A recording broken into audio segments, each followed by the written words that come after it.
Paano napunta sa Capital One? Fans kunwestiyon ang advantage ng Capital One sa PVL Draft. Tatlong signal players nakalipat na ng new team.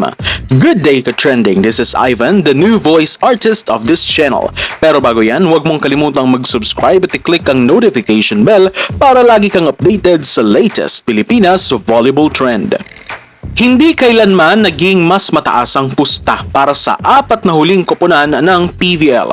Ang Capital One ay nasa posisyon ngayon upang potensyal na makuha ang number 1 overall pick sa paparating na PVL Rookie Draft sa ikalawang sunod na taon. Kinumpirma ng pamunuan ng PVL nung linggo ang apat na koponan na nakasama sa draft lottery ngayong taon, kasama ang kanilang mga kaukulang tsansa bago ang araw ng draft proper sa Lunes, May 25. Habang apat na kupunan ang naghahanda para sa isang gabi na maaring magtakda ng kanilang kapalaran, lahat ng mata ay nakatuon sa pambihirang at natatanging gantimpala sa draft, si Alyssa Solomon. Sa mathematic calculation, may statistics na bentahe ang Capital One para makuha umano ang number 1 pick. Pumasok sa draw na may 40% possibility rating. Ang galleries naman may 30% chance, habang ang Zeus Coffee at Chocomucho ay may tig 20 and 10% respectively chances. Gayunpaman, tulad ng ipinakita ng maikling kasaysayan ng liga, ang posibilidad ay malayo pa sa katiyakan. Sa lottery nung last PVL Draft Lottery, ang Next-led Chameleons ang may pinakamataas na tsansa, ngunit bumagsak sila sa ika-4 na overall pick na nagbigay daan sa Capital One na makuha ang top pick last draft season. Kung muling paboran ng pagkakataon ng Capital One, hindi lamang ito magtatakda ng isang blockbuster na muling pagsasama ng collegiate tandem, kundi pa rin ng pagsasama ni Alyssa Solomon at NU co-star MVP Bella Belen.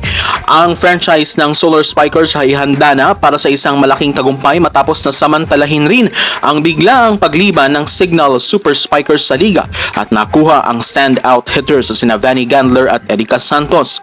Ang pagdaragdag ng isang henerasyong talento tulad ni Solomon sa isang core na mayroon ng Bella Belen, Vanny Gandler at Erica Santos ay magbabago sa Capital One mula sa isang umuusbong na contender patungo sa team to beat sa liga. Ngunit sa kabila niyan, maraming fans ang nagtataka sa computation ng PVL dahil tila di sila naging transparent kung paano nakuha ng Capital One ang pinakamataas na 40% advantage sa PVL Draft Lottery. Kung pagbabasehan kasi ang mga nakaraang performances and standings ng bawat koponan last seasons, mas deserving ang Galleries Tower High Risers na makuha ang 40% advantage sa draft. Gayong dalawang sunod na conference sila na 12th place o last placers sa PVL On Tour and PVL Reinforced Conference. Kaya medyo nakakaduda na mas napaboran pa umano ang Solar Spikers sa kabila nito. Well, abangan na lamang natin ang maging resulta ng PVL Draft Lottery na magaganap ngayong May 25 at 6 p.m.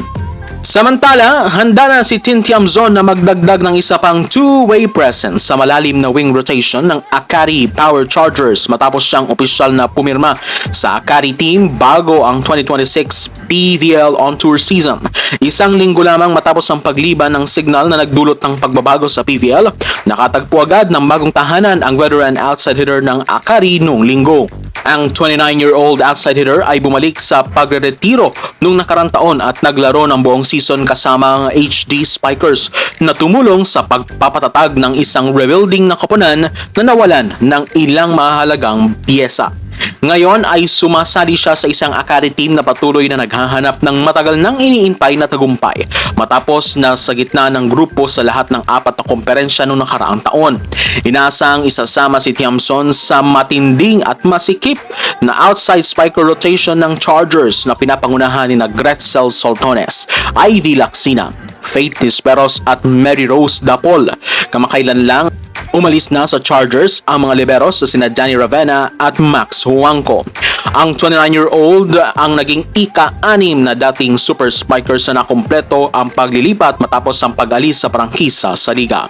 Ang mga dating PVL MVP na sina Erica Santos at Vanny Gandler ay sumali na sa Capital One. Lumipat si Erin Pangilinan sa Creamline habang sina Jel Cayuna at Jackie Acuña naman ay napunta na sa Next-led Chameleons.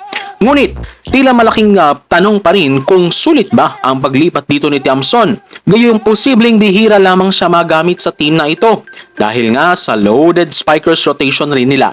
Mukhang mas mainam sana kung pumunta na lamang umano si Tiamson sa team na mas nangailangan ng steady spiker presence at makukuha niya ang deserving niyang playing time para sa team. So that's it for today's video, ka-trending. Don't forget to subscribe and click the notification bell sa latest ganap at trend sa volleyball sa Pinas.